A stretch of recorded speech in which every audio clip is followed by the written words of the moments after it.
Bonjour, je m'appelle Antoine Daudré-Vigné. J'exerce la fonction d'architecte depuis 1984, date de mon diplôme. Je suis originaire de Picardie, je viens de Soissons dans l'Aisne. J'ai fait mes études à l'atelier Brasilier. À l'époque, il y avait encore des ateliers avec des grands patrons dans l'école des Beaux-Arts. Je dirige une agence d'environ une vingtaine de collaborateurs et on pratique des commandes de toute nature sur tout le territoire français, voire même à l'export.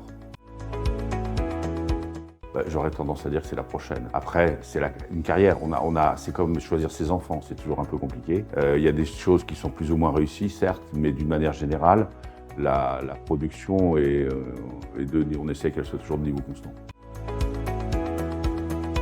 Parce que j'y étais entraîné par des amis qui m'ont invité un soir et j'y rencontrais des gens sympathiques et dans un métier où toutes les fonctions sont très segmentées, j'ai trouvé des gens de tous les métiers de l'immobilier et avec des exercices que j'ignorais et j'ai trouvé ça intéressant. L'ambiance était détendue, pas affairiste, mais plutôt conviviale, avec des personnalités intéressantes, ce qui m'a incité à vous rejoindre.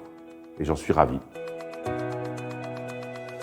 C'est un endroit où on y fait des rencontres sympathiques, variées, riches, avec des personnalités, on passe de bons moments et en même temps, on arrive à associer la détente avec, je dirais, dans une vision professionnelle, mais sans que ça soit le passage obligé. C'est un vaste sujet. D'abord, il faut une passion.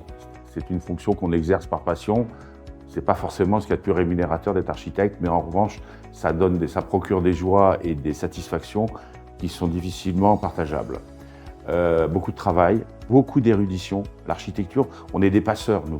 On exprime une société. À chaque époque, l'architecte exprime la société dans sa manière de se construire, d'habiter, de réaliser ce qui est nécessaire à l'être humain. Et on ne part pas de rien. C'est-à-dire qu'on a un accompagnement à faire par, je disais, l'érudition, la culture, et puis surtout beaucoup de travail.